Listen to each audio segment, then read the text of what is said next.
So, Doc Nagtaga. Letty, dahil student mo naman si Ruby, ikaw na magpakilala sa kanya. You have her bio note at ako ang mag intro for this interview. Okay? So, ganun na mangyayari sa atin. Today is Wednesday morning. Kasi, ano natin to, ipopost natin ng 10 o'clock ng Wednesday. Pero sasabihin ko sa iyo ang date, no? Through Ma'am Lucille. Tapos, yun. At siguro mga October na to kasi meron pa kaming nakadeck, no? Na aming in-interview. So we will inform you about our launching of your of this interview, no? Sige. So pagka nakapag intro ako na good morning, si Ma'am Letty naman ang mag-i-introduce sa'yo, tapos sasabihin ko naman na magbigay ka ng konting introduction, ano, para sa iyong sarili, tapos tuloy-tuloy na nating susundin ang sundin na lang kaya din, pwede naman. Sundin na lang din. Kung gusto natin, ano, Ma'am Letty? Oo, sandali at inaayos ko yung laptop, yung position at tamingi. Oo. So, yan, bigyan natin ng time si Ma'am kasi hindi siya Yes. makita. Nandun yung kanya. Ang nakikita ko yung noo niya. Will it be alright, ma'am, to mention yung inyong station, Yes, DZBC? yes. Ay, hindi. Hindi ito Pinoy Scientist. Kasi ito Ah, ay okay. vlog. So, Kwentong Likas Yaman, YouTube and Facebook page. Oh, Oo, kasi yung radio namin, pang Pinoy Scientist. To. So, this is Kwentong Likas Yaman. Marami okay. rin kaming viewers, no? Parang ganon. Pero hindi siya radio station. Ang may ganon yung Pinoy Scientist, which is another platform. I see, ma'am. Yan. Kasi Kwentong ang Pinoy Likas Yaman. scientist matanda na. Ilang taon na ba ang Pinoy scientist nyo, JD? Mga 15 may year. taon na Ande, pa. 2015 pa nagsimula eh. So ito naman 2019 lang to simula. Actually, tayo 2020. Tama? Oo. Ang Oo. anniversary namin ni Ma'am Letty is 2020 kasi this program started when I'm alone lang. Tapos kinuha ko si Ma'am as co-host. Kaya naging 2020. Mhm. So, See. patatlong taon pa lang namin ni Ma'am Letty and we are, I think we're doing good, no? Maraming naman tayong viewers, Doc Letty. Mm-mm. And kulang Oo, lang kami sa promotion pa. Sana. napopromote din namin yan. Yes, Oo, ma'am, kailangan ma-promote dito sa ay CLSP. promote ko ulit yan sa BCSP last time. O, di ba? Sa Oo dito. naman. Oo. Pero kulang pa para mas. Promote ko pa ulit kasi mag-speak ulit ako sa Shigby sa Bacolod. And then, basta ganun. Tuwing may conference ako na promote. Yes, okay. So I think, sige, we can start now. It's already 8:07. So tama-tama lang. Okay? Mm-mm. Okay, start. Isang magandang umaga po sa ating lahat. Ngayon po ay araw ng Miyerkules at mayroon na naman po tayong papaksain. Ako po si Doc JD, bumabati sa inyo ng magandang umaga. Magandang umaga din, Doc Letty, at narito na rin ang ating panauhin na ipapakilala naman ni Doc Letty. Doc Letty. Ayan, isang magandang umaga dito mula dito sa Kwentong Likas Yaman ni Doc JD at Doc Letty. Isang mainit na pagbati sa inyong lahat. Pansin nyo, maganda ang bear months natin ngayon. Medyo maginaw, di ba? Last year, December na, hindi pa ako nag-blazer. Ngayon, September pa lang, meron na. Nararamdaman na natin. So, we might be enjoying a cooler Christmas season this year. Natutuwa kami kasi ang ating panauhin sa umagang ito ay nakasalamuha ko na many years back sa mga buhay namin. Kaya kaming tatlo konektado. Okay? Sabi ni Dr. Ruby, naging estudyante ko daw siya noon. Huwag niyo nang itanong kung kailan. Pero graduate siya bilang BS Zoology sa um, Central Luzon State University noong 1991. BS Biology, major in Zoology. And syempre, familiar tayo sa mga courses na nakukuha sa zoology. Well, going into medicine, supposedly yung track nun. Kaya lang, pinili niyang mag-take ng master's course or master's graduate course sa UP Diliman at nakatapos siya ng Masters in Molecular Biology and Biotechnology. Isa sa mga most updated and modern technological courses in this generation. Okay, nung panahon ko, wala pa yon eh. Nagsisimula pa lang ang mga allozymes, isozymes, yan, hindi pa masyado sa DNA noon. Pero ngayon, it's a regular byword, very common and a well-accepted technology. And then, later on, nagpunta siya sa, Tottori Prefecture sa Japan to take her PhD in medical science. Nag-straight PhD program siya at nag-specialize siya sa molecular biology and biotechnology. At ngayon, siya ay isang research fellow or tama ba, sa Central Luzon State University na marami siyang ginagawa, especially aligned with research on upgrading and assisting farmers in agricultural endeavor. So, napakahalaga ng topic na pag-uusapan natin ngayon. So, without much ado, I would like to introduce Dr. Rubihilda Paragison Alili. Bumati ka naman, Ruby, sa ating mga audience. Magandang umaga po sa inyo, Dr. JD and Dr. Letty. It's so nice to see you at sa lahat po ng nakikinig at nanonood sa Kwentong Likas Yaman with Dr. JD Capitol. Dito po sa aming Facebook at magiging live na rin po. And sa ngalan po ng Central Luzon State University, sa pamumuno po ni Dr. Edgar Orden at sa pakikipag-ugnayan ng Philippine Rice Research Institute na parehong nasa Science City of Muñoz po, Nueva Ecija. Maraming salamat po sa inyong imbitasyon. Ako po ay bumabati, lalong-lalo na sa mga nakikinig na mga magsasaka, mag-aaral at mga mananaliksik. At sa inyo pong mga masugid na tagapakinig, isang mapagpalang araw po sa inyo. Ayan. So maraming salamat, Dr. Ruby. So Doc Ruby na lang ang itatawag namin sa iyo, no, sa ating pag-uusapang LAMP kit, no? So ipapakilala o sabihin natin isa sa larawan mo mamaya ang iyong pananaliksik na may kinalaman din sa peste na sabihin natin masamang epekto sa ating palayan, ano? So gusto ko munang banggitin na pasalamat din kay Tita Lucille Punsalan, no? Kasi siya yung nag-facilitate ng ating pag-imbita kay Dr. Ruby. Siya ay kasama sa grupong Pinoy Biotech, no? O shout out na rin kay Dr. Rodora Aldemita, no? Romero Aldemita kasi siya ay konektado din sa Pinoy Biotech. So yan, so ang ating usapan ay tungkol sa LAMP kit, no? So tunggro sa pagtukoy, ano, sa pesteng tunggro na sabihin nating masamang epekto o sabihin nating sakit, no, ng palay, no? Kaya Philippine Rice Institute. So siguro una muna nating sabihin ay ano ba itong pesteng ito, no? Yung tunggro. Kasi alam naman parang sikat yung salitang tunggro na umaatake sa palayan. Ano ba tunggro disease? Actually, ang alam ko pronunciation dyan, tungro. Kasi ang tatay ko ay magsasaka. So, bata pa ako, alam ko, tungro na yan. Okay, ako naman nagtutungro. Kasi common yan sa farmers. Diba, Dr. Sige. Ipakilala mo itong ating paksa.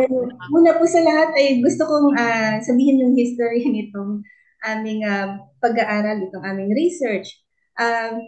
Ako nga po ay si Ruby, isang professor mula po sa CLSU. Ako po isang molecular biologist na may specialization sa pananaliksik sa larangan ng molecular o yung pong ginagamitan natin ng DNA. Sa akin pong pagtuturo, nasa field po ako ng biotechnolohiya. Subalit ang aking pangunahing ginagawa ay nakafocus mainly sa molecular na detection ng mga iba't ibang sakit sa palay, sibuyas, pati na rin po yung sa Leptospira at Schistosoma, sa mga tubig baha, tabang, at sa mga isama na rin po natin ang aking ginagawa ay genetic defect sa hayop. Naging bahagi po ako ng isang makabuluhang pag-aaral sa Philippine Rice Research Institute. Kasama po sina Dr. Emmanuel Tiongco, si Dr. Shuwan Trong at si Miss Jonah Duque. Ako po ay mismo ang naging kanilang technical na consultant para sa proyektong may kinalaman po sa lab kit para sa pagsusuri ng tungro virus sa palay. Isang uri po ito ng molecular na detection gaya po ng PCR na lagi naman natin naririnig po noong panahon ng pandemya. So, bago po natin ulit sagutin, alamin po natin itong sakit na sa palay na tinatawag na tungro. Although hindi po talaga ako ang eksperto sa mga sakit sa palay, ako po isang molecular biologist, pero tungkol sa mga sakit sa halaman ay natutunan ko po ito sa expert namin, nakasama namin si Dr. Chongko. Binabati ko po siya ngayon at nakikinig. Hello po sir. Ang sakit na tungro ay isang sakit na nakakaapekto sa halaman ng palay. So ito ay sanhi ng dalawang uri ng viruses, ang rice tungro bacilliform virus at rice tungro spherical virus. Ang sakit na ito ay kumakalat sa pamamagitan ng mga vector ng mga insekto, lalo na ang green leaf hopper at ang rice plant hopper. Ang mga halaman na apektado ng tungro ay nagpapakita ng pagkabansot at problema sa tillering stage o yung ng palay o yung sa seedling stage po niya. Ang mga dahon ay nagiging dilaw o yellow-orange. Maaari itong magkaroon ng mga spots na kulay kalawang. Naantala rin po yung pamumulaklak niya. At ang mga uhay ay maliliit at sterile o bahagyang puno ng may ang mga butil nito. So, maaring mamatay kung maagang mahahawaan. Ang sakit na tungro virus ay nakakaapekto sa lahat ng mga yugto ng paglaki ng halaman ng palay. Particular na po yung mataas sa vegetative stage niya. At sa ngayon ay hindi lang tungro ang aming ginagawan po ng test kits para ma-diagnose. Marami pang iba't ibang sakit po ng palay at mga sibuyas.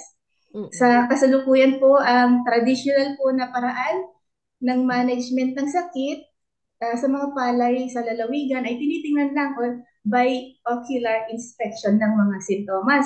Or tinitingnan nyo lang po sila kung may sintomas na. Tapos huli na malalaman natin na malala na pala ang sakit.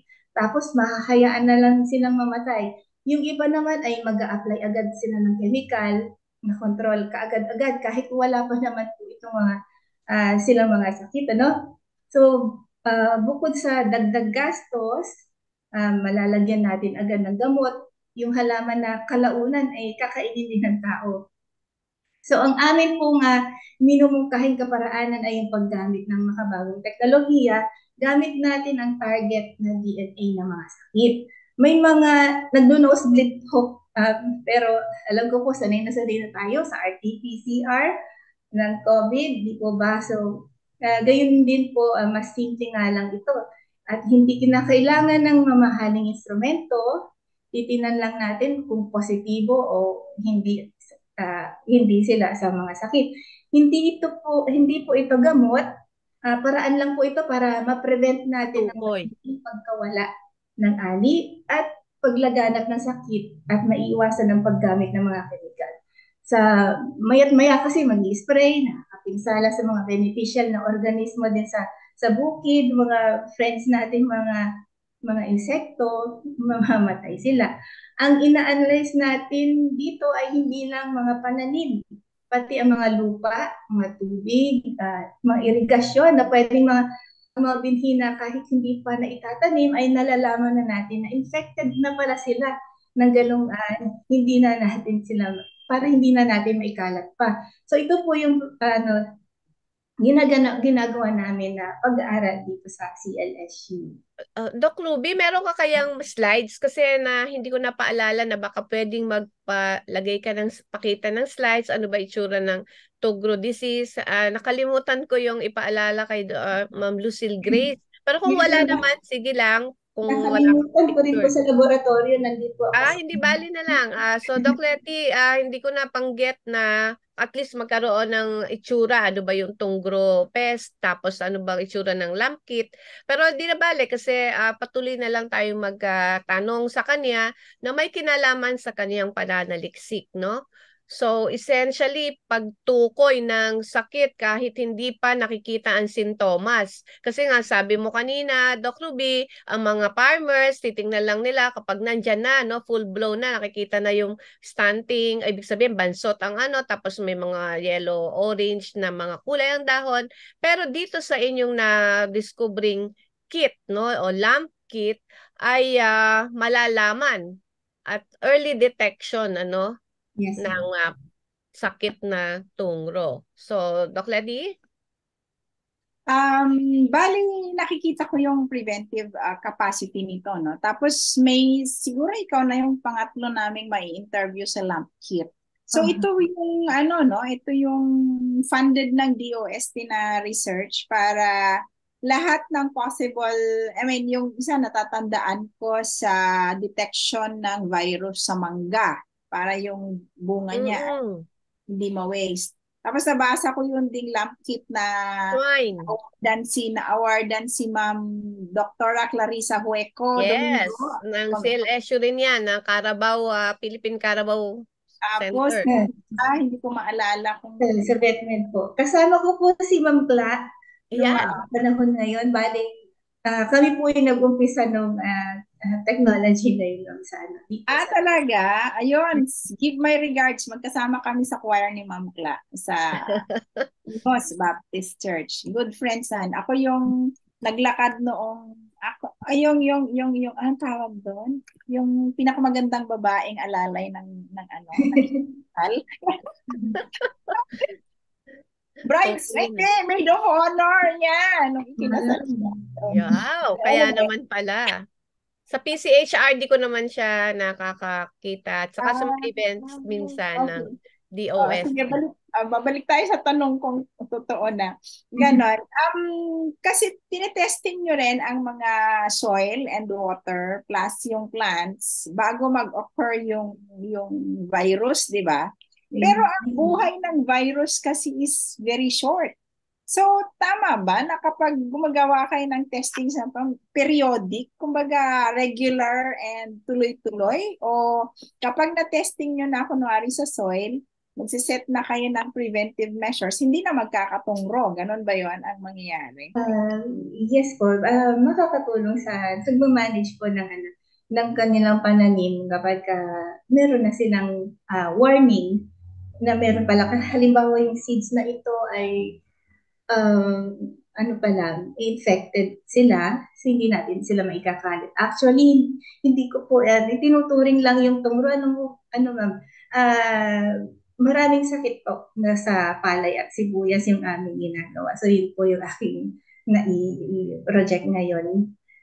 Oo. So, Kasi yun din, yung na-interview namin kasi noon, parang I ended up nung nag-iisa na ako, parang okay, madidetect. Pero what's the point if na-detect? So dapat meron siyang effectiveness, yung preventive measure na magagawa para pag na-detect, merong automatic response para yung detection, yung occurrence niya or prevalence nung na-detect na disease can be cut off. Ganon. Yes. So, ganon ba yung nagagawa? Nandun na ba tayo sa ganong stage sa research? Or am I asking a different question not within your jurisdiction? We are in the validation and pilot scale production po ngayon. Actually, tama-tama. Nag-umpisa ang aming phase 2 ng aming project sa ganun na po kaming ginagawa ngayon, pilot scale production, para masubukan natin kung efficient nga ba yung aming kaya so lalapit po kami sa mga magsasaka, sa mga cooperatives para ilapit po itong actually interested po ang Field Rice na magamit itong biotechnology natin, ang ating kits. So binigyan po kami ngayon ng pondo para maituloy yung project po na yun. Actually, inumpisahan po ito ni Dr. Chongko, ano pa yun 2011. So, naituloy ko lang po ito dito sa CLSU para magkaroon po ng magandang kahihinatnan yung ating ginagawa sa research. Okay, so curious ako, Doc Ruby, sa paano ito gagamitin? Ito ba ay isang maliit na box na pwede mong madala doon sa field? Kasi kalimitan, ang nagiging problema, yung mga specimens, di ba, padadalhin pa sa laboratorio kasi nandun yung equipment. Pero ito bang si LAMP kit, considering it's a LAMP, loop Yes. mediated amplification na, ano nga to, amplification, ano nga ang pin natin? Ah, Hindi po siya ano kasi LAMP. LAMP galing po siya sa ano sa actually technology siya ng Japan. Hindi niya nila sinunod yung acronym na LAMP. But Oo. instead yung loop LAMP. L-amp, ano? Loop amplification, Opo. something.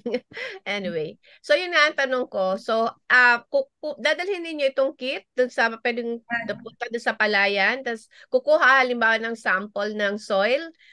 Marami ba ang kailangan sample o meron ba siyang kinakailangan siyang may sukat, tapos ilalagay doon, tapos madedetect na ba ang presence ng Yes, ma'am. tungro?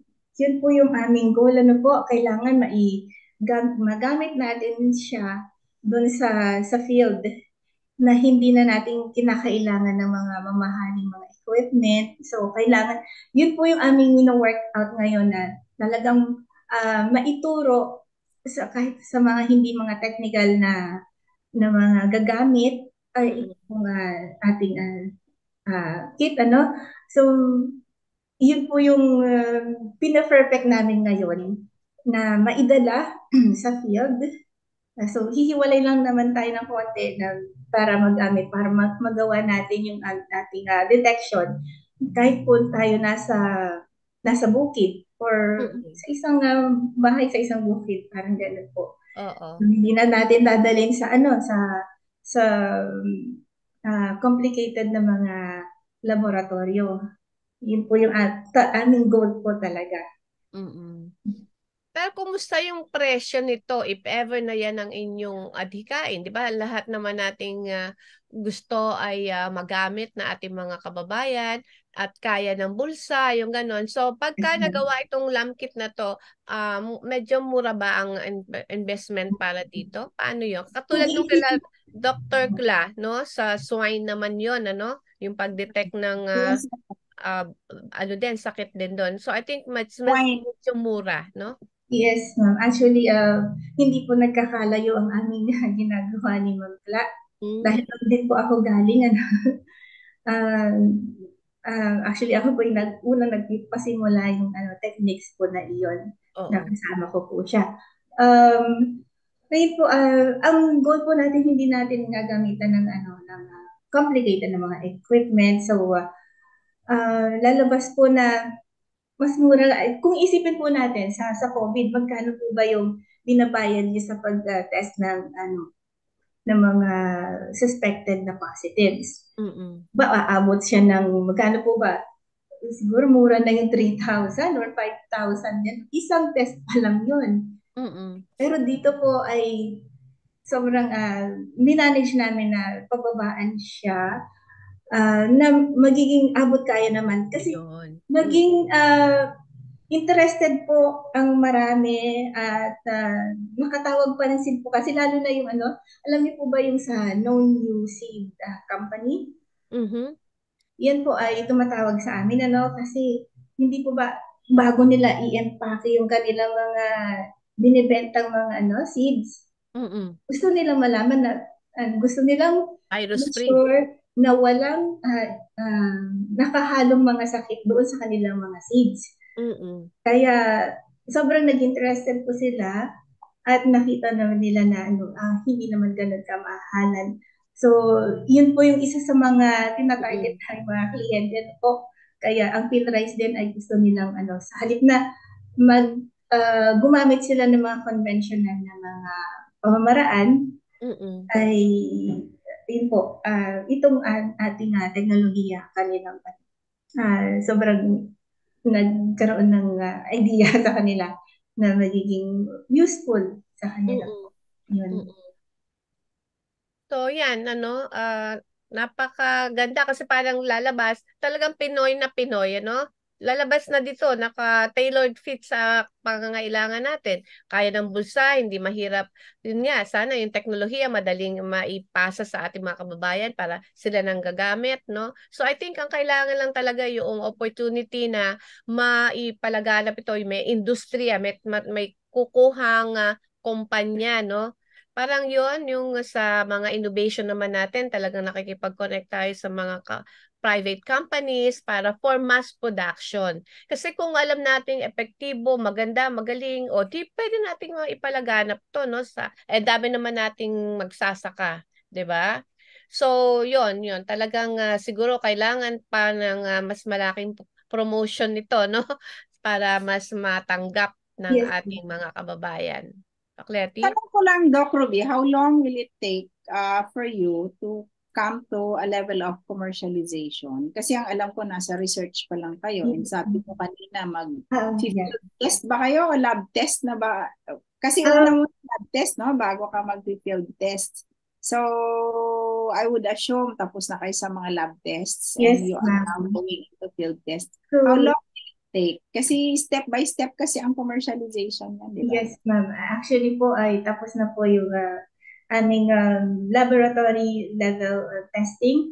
So lalabas Mm-mm. na po kami ngayon. Ina-expect po kami ng Department of Agriculture, Region 3, at Mm-mm. DOST Region 3, pati po ang PhilRice, ina-expect kami ah early next year po, kailangan matapos na namin ang pre-commercialization phase namin Mhm. at ang pilot scale So testing. early next year na. And ang costing, ang expected costing dyan ay something like mga less than 3,000 per Yes, package. yes, Ganon. ma'am. And then, how often do you facilitate the testing? And kaya ba ng isang, kunwari, bumili ako ng isang botelya ng tungro detector or lamp detector, pwedeng on my own, pag nabasa ko na sa instructions, kaya ko nang mag-detect. Tapos, gaano ako kadalas mag-set up ng detection Okay po. para until I harvest, wala na akong problemahin. Ganon. Ah, as ano po, as frequent as kung nandun yung need niyo po, kung may suspetsa kayo na kailangan i-test bago nyo itanim or ibenta ang mga binhi, ay uh, free naman po kayo na ano na mag-test ng inyong mga samples galing. So bago niyo po itanim, no? So iniiwasan lang po natin na maikalat yung uh, mga sakit sa ating sa mga pananim. Kasi po, pwedeng kumalat din yan, hindi lang sa inyong bukirin, pati yung karating barangay, pwedeng mahawa through yung air, sa wind na yun po. Oo nga, so ang ano niyan, sa seeds pa lang i-detect na. Hindi kaya dapat ang magfa-facilitate niyan kasi may mga nagde-distribute ng seeds. We buy seeds commercially at Mm. a given level. Hindi kaya dapat ang mag-require niyan is lahat ng systems, i-require ng government na lahat, i-ensure nila na lahat ng seeds, whatever, onion or rice, hindi dapat, bago maibenta, dapat dumaan na sa testing. Dapat ganon. Kasi kung ibaburden mo yan sa farmer, shucks, naghihirap na nga si farmer. Oh. Tapos, magtutuloy-tuloy pa siya. Tapos, ang dapat matulungan sana din is, if it can be detected in the water or in the soil and it can be carried there, dapat yung water systems kunwari ng National Irrigation Administration, NIA, meron siyang facilitation of preventive actions. Tapos dun sa soil, pwedeng si farmer ay doon sa isang lugar ay magkakaroon na rin ng okay, let's all test together let's cooperate as farmers, ipatesting natin to. Doon dapat mag-assist ang government na, meron ditong the soil is good, the soil is clean, let's plant. Yes. Sana ganun po ang magiging mangyari. So ngayon, ma'am, ay nakikipag-ugnayan po kami sa Department of Agriculture, may nakakausap na po kami, so interested din sila. And then, hindi lang po sa DA, pati po yung mga possible na pwedeng pwede namin sabihin like yung BPI, Bureau of Plant Industry. So, pwede po nilang siguro isama doon sa policy na kailangan ay testing din sa mga presence ng mga sakit. Kasi napansin ko po, ma'am, ay kapag nagpapa-certify yung mga farmers na kanilang mga seeds, wala po doon na sinasabi iti-test yung mga sakit. Andun lang po yung percent ng moisture, yung germination, presence of with seeds, yun po yung nakikita nyo. Pero ala po kayo makikita dun sa certification na nagpapatunay na free sila sa mga sakit. So yun po yung gusto natin i-incorporate sana dun sa certification. Opo. So, curious din ako dun sa mismong tunggro kasi hindi ako ganun ka-familiar sa tunggro virus, ano? So, di ba ito ay may insect vector, no? Para mapalipat-lipat. Ano ba mga insekto ang kalimitang nagdadala nito sa mga iba-ibang palayan? Ganun. Actually, iba po naman ang story ng tunggro. Bali, ang nagtatransmit naman po sa kanila itong mga insekto, ang green leaf hopper. Yung parang nakikita niyo yung maliliit na tipakulong na green. Ayun po yung sila po yung nagda-transfer sa mga halaman. Specific sila, no? Kumbaga, yun lang kanilang dala-dala, no? Yes, yun naman ang punteriya din.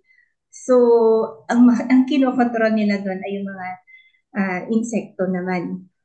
So, kaya nalalagyan ng insecticide, no? Which is bad, di ba? Parang yun eh.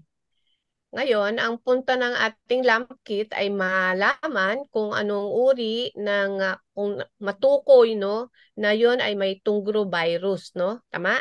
Kung yun ay infested na ng tunggro kasi kahit wala pang sintomas, kasi ito ang bentahin ng inyong na saliksik, no? So ang bunga ng inyong pananaliksik, itong tinatawag nga na lamp kit ay maka-advance. Ibig sabihin, hindi mo nakikita sa physical na meron na siyang virus para mas ma-address mo na, wag na natin yung itanim kung halimbawa sa seed, no? O ito, may virus ito, hindi pa nakikita sa physical ng palay, no? Nag-grow. Advance na nga, early detection, no? Tama? Tama ba ang pagkaintindi ko sa ating lab? Yes, ma'am. Hindi ko po sana itutuloy yung research na yun kung hindi lang marami po kasi nagkaroon ng interest, lalo na po yung mga seed company. Kaya tinuloy-tuloy na po namin yung paggawa ng detection kits. Actually, kahit na ano pong sakit ay, basta may DNA, kaya po natin na gawa na. Okay. So, hindi lamang tunggro virus ang kaya niyang ma-detect. May mga iba pa siyang kayang magawa, no? At pwede rin ito magamit sa mga iba pang klase ng seed. Hindi lamang sa palay, hindi lang. Yes po. Siguro, eventually, ano? Katulad dun sa sinabi natin sa mango, Doc Letty, nung tayo nagpanayam din tungkol sa mango na yan, na lamp din ang ginamit na kit, no? So, ang laki ng potential, no, na nakikita natin na para talagang makapagsulong ng ating agrikultura. Kasi dami nating problema ngayon sa palay, yung produksyon ng palay, no? Kung matanggal na natin yung problema sa peste, di yung likas na lang. Alam mo ba yung likas, Doc Letty, ng mga problema? Katulad yung mga biglang bagyo, mga ganun. So at least mababawasan ang mga banta, no, sa ating produksyon ng palay. At baka naman na talagang bigas natin ay mas mumura na kasi umakyat pa ang halaga ng bigas sa kasalukuyan. Oo.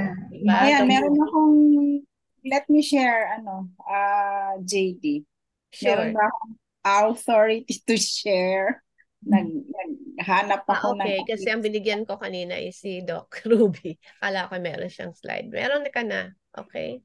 Meron ako. Oo. Our co-host, I can share. Share. Hala. Sige lang, tuloy nyo lang. Hinahanap ko lang yung So, yun pair. nga. So, sinasabi ko na talagang makakatulong ito sa ating produksyon ng palay dahil sa kasalukuyan, nahuhuli na talaga tayo sa bansang ang mga kapitbansa natin, ano? Lalo na nga sa produksyon ng palay. Mahal ang palay, ang mahal ang bigas sa kasalukuyan. Ito lamang, I think, mga 2 months ago, nag-increase ng presyo, no? Yes, At ma'am. samantalang ang ating hinahangad ay mapamura, pero hindi nangyari, no? So, I think, mas kailangan pa nating paigtingin no ang mga estratehiya para tayo magpakapagpaangat no ng produksyon ng palay sa bansa. So ayan pala ang leafhopper, tama? Green leaf hopper po. Green leaf. Green leafhopper na siyang insect vector ng tungro disease. Ito yung rice. Tapos nanguha rin ako ng Botrytis leaf blight disease sa onion. Siguro ito rin yung tinitingnan nyo. Ano? Nabanggit mo kasi kanina, Doc, na pati marami kayong nire-research. Sibuyas, rice, at kung ano-ano pa. Ganyan. So, Yes po. just give our audience some visual touch. I mean, Oo. experience. Ah, Yan ba? Yan yung ito ba ba Yes, si yung Thomas? ba yes, to? yan po ang tinuro ni Dr. Chong ko sa amin. Nanghuhuli siya ng ganyan. Para i-test din po namin. Actually, tinitest din po namin yung mga insekto kung may dala-dala sila mga viruses. So itong sintomas ng sabihin nating RSTB virus, ayan yung kulay nagba-brown ng mga dahon ng palay. Ayan. Nag-yellow, tapos yellow-orange, tapos nababansot sila. Ibig Tapos, sabihin ng maliliit. opo. O, Tapos parang sterile na walang laman yung kanilang mga uhay. mm, pwede Tapos pa kung naman. maaga silang na-infect, ay kaagad silang kung mamamatay at makakahawa pa. Lalo Nag-test pa- na ba kayo? May tanong ako. Nakapag-test na ba kayo ng immunity capacity to prevent or to avoid the diseases between Okay. the GMO or the special seeds and the native seeds? So, Kasi meron I ba? say, if I would like to, I mean, sa perspektibo ko, these are plants that need high maintenance efforts. Why? Because they are made to grow and produce much fruit or much rice or basta harvest. Kaya yung capacity nila to protect themselves against natural diseases bumababa dahil yun ang tutok nila eh.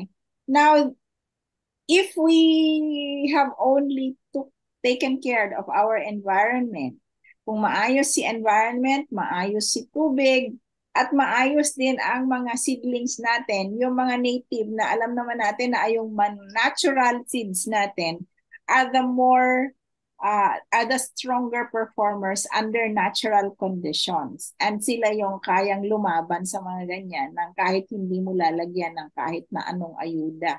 So, ang gusto ko ditong ipalabas is the economic balancing of having a holistically healthy environment with natural seeds versus the modified seeds over a highly maintained condition na lahat ay isasalpak mo na lang doon sa Hindi na siya lumalaban on its own. Kailangan talagang tututukan mo parang baby. So, i-detect mo, ipoprotect mo lahat ng insekto, papatayin mo, yung mga klaseng ganon. Na nagkaroon na ba ng holistic perspective sa analysis na ganyan? Kasi I believe God created a beautiful environment for us. Para hindi tayo masyado sa artificialization. Lamp is another artificial matter. Technology nga siya, pero alam mo, high maintenance yan eh. Yes. Our farmers are not as rich to support high maintenance things. Ganon. Actually, meron po akong narinig ko lang po sa research po sa Field Rice, nag-screen din po sila ay yung mga talagang resistant sa field dito sa mga diseases. So yun po yung kanilang pinag-aaralan ngayon para ano po ba yung uh, target genes na ano yung meron dito sa mga halaman na to kung bakit sila resistant. So yun po yung kanilang gustong paramihin actually naman. Ito po yung trabaho naman ng mga breeders, mga geneticists na yun po yung So, ginagawa nila. mag-genetic manipulation naman tayo in that sense. No? Opo. I mean, sa, ano po, naturally, meron po tayong mga resistant talaga na mga, Exactly, oo. opo, yun po yung nire-research nila po. Hindi naman tayo gamit na lang tayo ng gamit ng mga artificial na mga modification sa kanilang genetic makeup. So, meron naman pong ganun. Okay. Paliliitin ko yung screen share ko kasi ito naman yung sa ayan.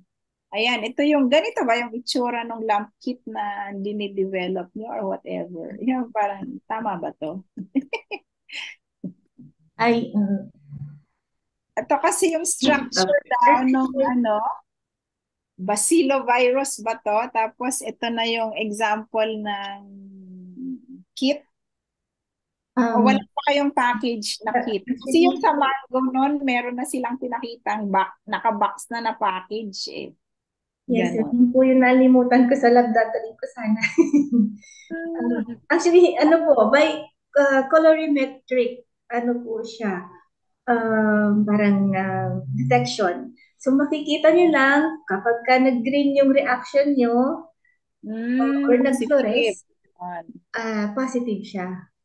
Pero pag nag-remain siya ng orange o walang reaction, negative po siya. Ganun po. Hindi kagaya siya ng PCR na padadaanin niyo pa sa gel electrophoresis.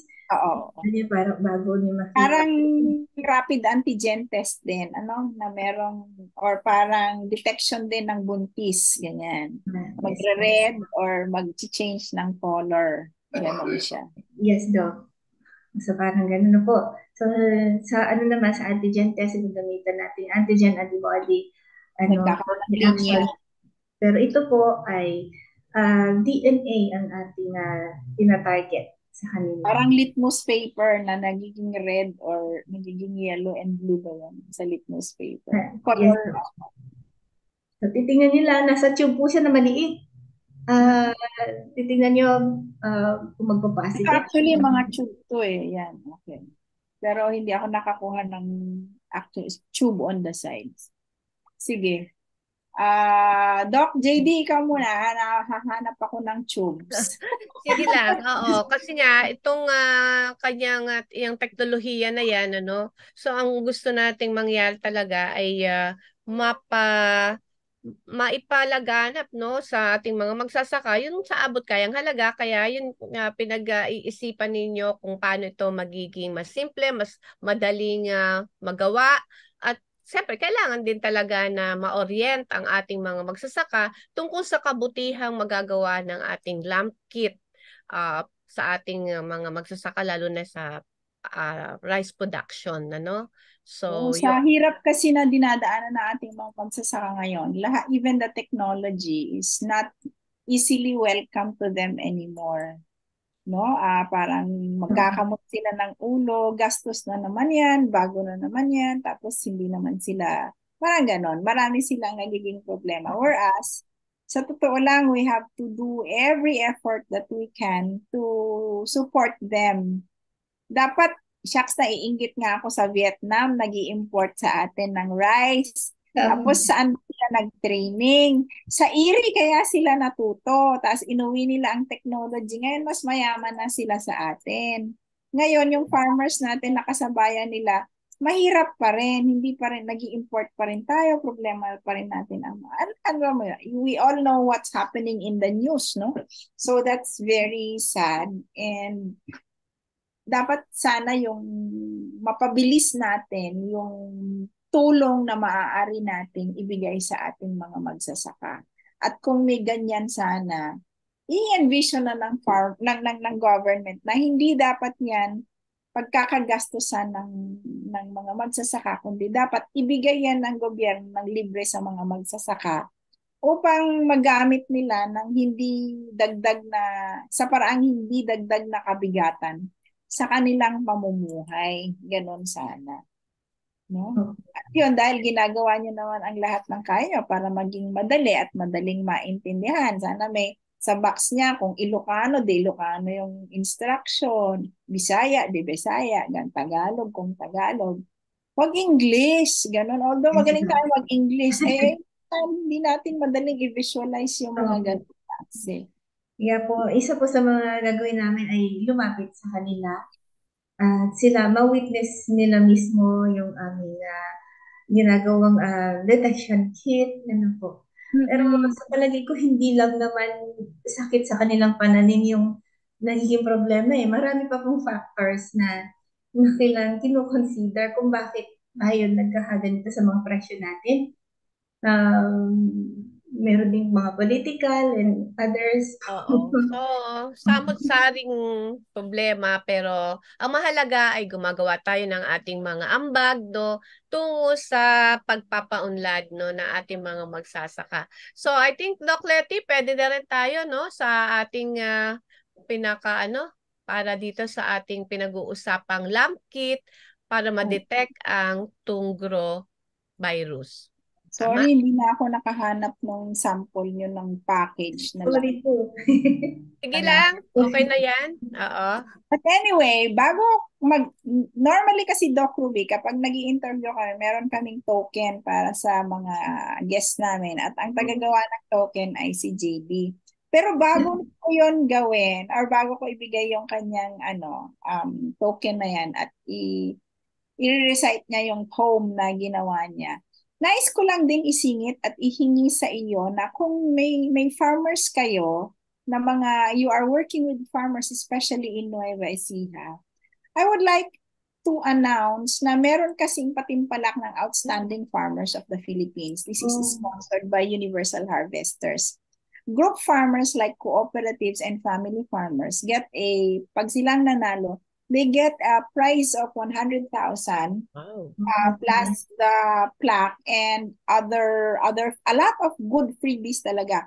This is to encourage and inspire them. Pero there are awards worth 50,000 for every individual, woman farmer, young farmer, urban farmer, basta mga ganon, innovative farmer, maraming category.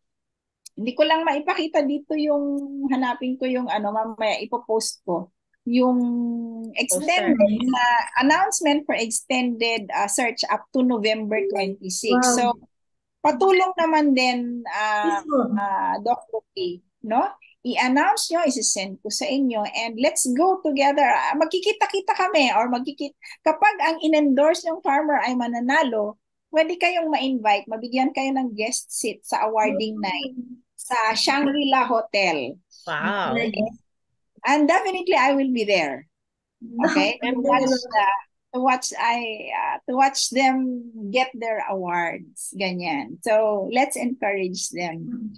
This is our expression of love for our beloved farmers. Exciting. That's exciting po. Gusto kong i-share dito kasi maraming mga kakilala mga farmers po. So siguro pwede nating i-share through Facebook para makita nila. Nasa Facebook ko, i-share ko kay retired Professor June Vismonte tsaka kay Rose Topic na yun. Pero i-post natin ulit, Doc Letty. I'm taking this opportunity to announce it again and I hope you can help out doon. Lalo na sa Maligaya Rice Research, di ba? Tsaka sa PhilRice. Let's go. Yes po. Yan. Gusto ko pong paratingin sa lahat po dito. Sige. Thank you so much. Ayan, Doc JD, ikaw na. So, ito ang ating alay sa ating naging panauhin natin ngayong umaga na ito ng Miyerkules sa Kwentong Likas Yaman. Nilagyan ko na lang siya ng titulong Lamp Kit. Detection para sa tunggro. Parang gano'n na lang. Pero alam naman natin na we are talking about Tungro virus, no? So ito po ang tula at ito ay pagagandahin ni Doc Cletty bilang isang artist, no? Para ibibigay sa inyo, alay para kay Dr. Ruby. I-pronounce mo lang tama, JD. Tungro, walang G. Tungro. Tungro. Tungro. Okay. Kasi doon ako nasanay sa tungro. Okay po. So ito ang atin pong tula. Tungro. Yan. Yes, Mas perfect. mas tama. Thank you. Okay.